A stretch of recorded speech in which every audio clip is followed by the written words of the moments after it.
సమంత ఇటీవల సినిమాల్లో కన్నా వార్తల్లోనే ఎక్కువగా నిలుస్తోంది.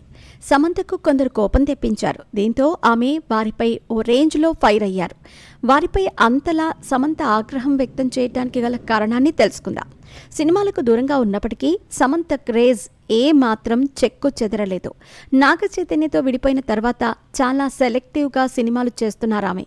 ఆరోగ్యం సహకరించకపోవడంతో సమంత కొంతకాలం సినిమాలకు దూరంగా ఉన్నారు. మయోసైటిస్ వ్యాధితో బాధపడుతున్న సమంత ఇప్పుడిప్పుడే ఆ వ్యాధి నుంచి కోలుకుంది. దీంతో వరుస సినిమాలను లైన్లో పెడుతోంది. విజయ్ దేవరకొండతో కలిసి నటించిన ఖుషీ సినిమా తర్వాత సమంత మరో తెలుగు సినిమాలో నటించలేదు. సిటాడెల్ అనే వెబ్ సిరీస్లో మాత్రం సమంత నటించారు.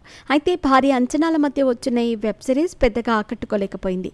ఇక తొలిసారి నిర్మించిన శుభం సినిమా సైతం ప్రేక్షకులను పెద్దగా ఆకట్టుకోలేదు.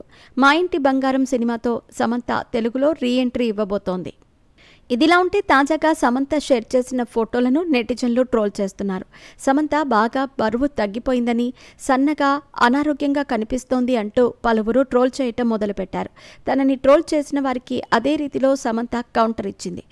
ముందుగా మీరు ఈ 3 పుల్అప్స్ చేయండి, అప్పుడు నన్ను ట్రోల్ చేయండి, లేదంటే కామెంట్ చేయొద్దని చెప్పి తనని ట్రోల్ చేసిన వారికి గట్టి సవాల్ విసిరింది సమంత. ఈ విధంగా తన శరీరంపై వచ్చిన విమర్శలకు సరైన సమాధానం ఇచ్చింది సమంత.